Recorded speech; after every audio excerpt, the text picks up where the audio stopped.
来看墨西哥顶一日有民众办生日会，数一只乌熊走来，爬起日桌仔顶抢食的，众人是拢惊甲唔敢叮当，就惊乌熊会凶起掠狂。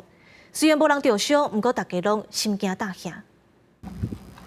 一只闪闪的乌熊是大喙在食桌顶的墨西哥菜，袂唬味的妈妈甲因囝揽咧，目睭扎起来，喘拢唔敢喘一声。无想到乌熊食到一半，竟然是对某仔囝挖过去，离因敢若几公分尔，妈妈惊甲身躯对后壁倒。Y ya no había posibilidad de nada, ¿no? Entonces ya, pues solo lo tapamos los ojos, ¿no? Lo acerqué al pecho, él primero no sabía qué estaba pasando, pero el oso gruñía y estaba comiendo, hacía ruidos, olía.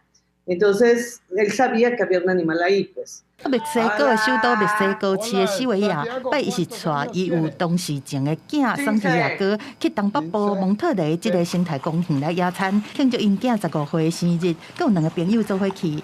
大家坐落来准备要食物件的时阵，这个无人邀请伊来的熊，竟然是跳起咧桌仔顶开始食，互所有的人拢着吃惊。Yo vi al oso correr, pero no da chance como de irte, ¿no? O sea, en 2 segundos, como dice Natalia, ya estaba el oso en la mesa, Silvia ya estaba cubriendo Santiago.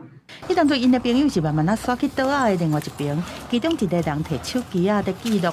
四位啊母仔囝看起来真冷静，但是这个妈妈其实真烦恼，讲因囝真惊动物，有可能会真激动。我甲在伊伫妈妈揽的时阵是真平静，当乌熊伫要食了的时阵，佮对朋友遐行过去。Le agradezco que no me haya hecho nada.